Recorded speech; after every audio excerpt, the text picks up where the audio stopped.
Kisah anak yang soleh pada zaman Nabi Musa.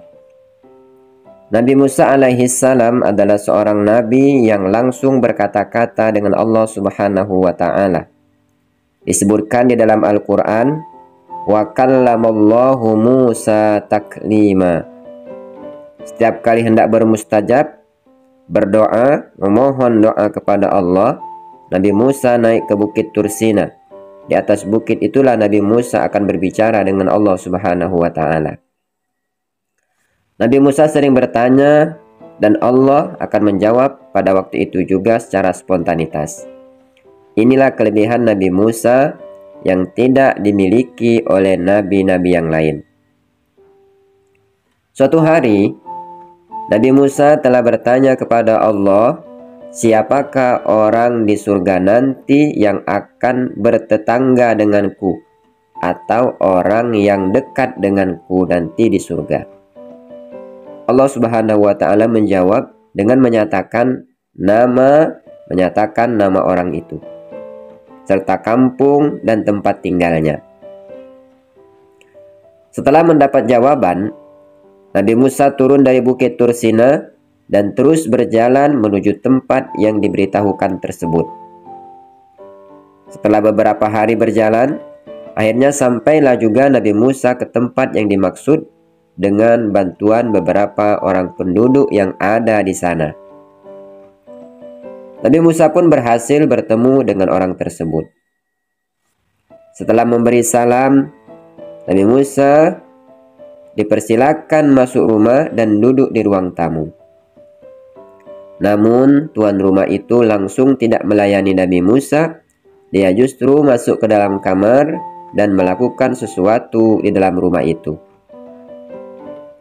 Tak lama kemudian, dia keluar sambil membawa seekor babi betina yang besar. Babi itu digendongnya dengan hati-hati. Nabi Musa sangat terkejut melihat keadaan ini. Ada apa ini? Kata Nabi Musa berbisik risih di dalam hatinya dengan penuh keheranan. Babi itu dibersihkan dan dimandikan dengan sangat baik. Setelah itu, babi dilap dengan kering dengan handuk lalu dicium dan dipeluknya. Kemudian diantarkan kembali ke dalam kamar.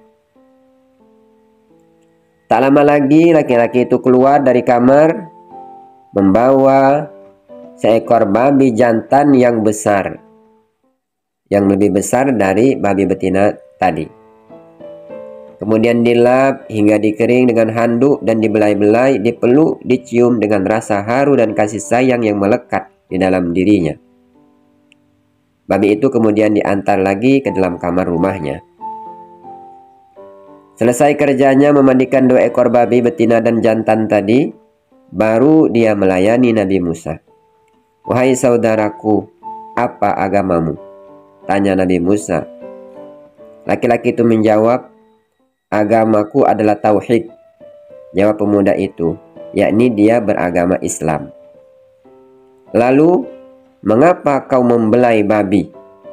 Kamu tidak boleh berbuat begitu, kata Nabi Musa. Wahai Tuhan, kata pemuda itu, sebenarnya kedua babi betina dan jantan itu adalah ibu bapak kandungku.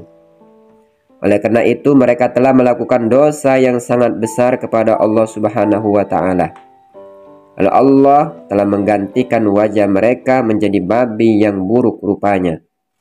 Soal dosa mereka dengan Allah itu soal lain. Itu urusannya dengan Allah Subhanahu wa ta'ala.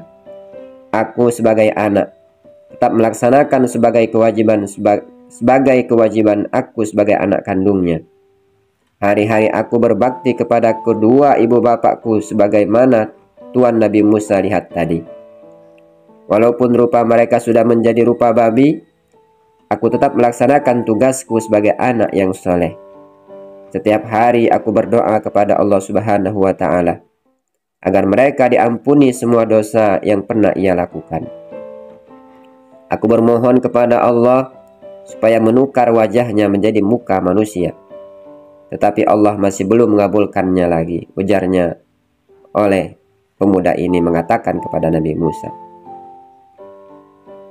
Maka ketika itu juga Allah Subhanahu wa taala menurunkan wahyu kepada Nabi Musa alaihi salam. Wahai Musa, inilah orang yang akan bertetangga dengan kamu nanti di surga.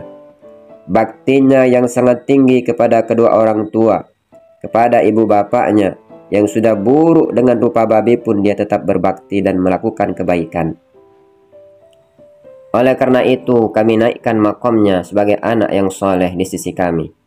Lalu Allah Subhanahu wa taala berfirman lagi, karena dia berada di makom anak yang soleh di sisi kami, maka kami angkat semua doa-doanya, kami ijabahkan semua doa-doanya. Tempat kedua ibu bapaknya yang kami sediakan di neraka telah kami pindahkan ke dalam tempat yang di surga. Itulah berkat anak soleh yang berbuat baik kepada kedua orang tuanya. Doa amal soleh, doa anak soleh dapat menebus dosa kedua orang tuanya yang dulu berada di dalam neraka. Allah pindahkan ke dalam surga. Walau bagaimanapun buruknya sekalipun perangai kedua orang tuanya yang menyeret mereka masuk ke dalam neraka, dengan penuh kegigihan seorang anak yang soleh untuk berbuat bakti kepada kedua orang tuanya, kepada kedua ibu bapaknya, dosa besar kedua ibu bapaknya bukan urusan kita. Allah Subhanahu wa ta'ala yang berbuat sekehendaknya sesuai dengan kudrat dan iradanya yang berlaku. Amin ya rabbal alamin. Demikianlah kisah Nabi Musa dengan orang yang akan menjadi tetangganya nanti di surga.